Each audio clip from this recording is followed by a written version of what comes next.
Welcome back, everybody. Today I'm going to teach you how to color code your Outlook emails. This is a fantastic way to visually organize your inbox and quickly identify important messages at a glance, making your email management much more efficient.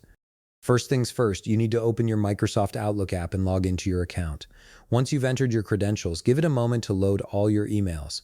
This initial step is crucial as it ensures you're working with your current inbox and can immediately see the changes you're about to make. Now that your emails have loaded, let's get into the color coding process. Direct your attention to the top part of your screen where all your tools and menus are located.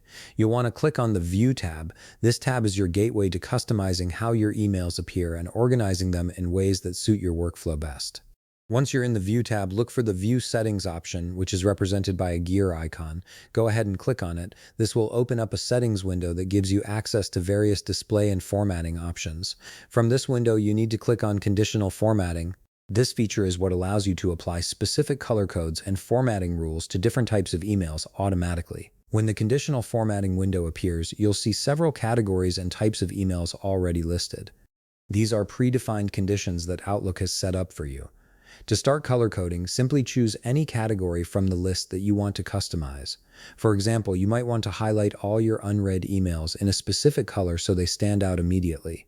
After selecting a category, click on the Font button. This opens up the text formatting options where you can change how emails in that category appear. You'll see a color picker drop-down menu where you can choose the exact color you want to use for this type of email.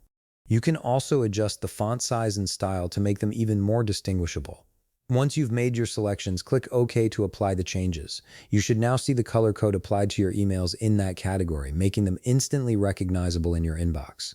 But here's where it gets even better. You're not limited to just the predefined categories. You can create your own custom email categories by clicking on the Add button. This allows you to set up custom conditions based on keywords, specific senders, recipients, or any other criteria that matter to you. Once you've defined your custom condition, you can set the font customization and color code just like before, giving you complete control over how different types of emails appear in your inbox. And there you have it. You've successfully color-coded your Outlook emails, transforming your inbox into a visually organized workspace. If you found this video helpful, please leave a like, subscribe, and see you in the next video.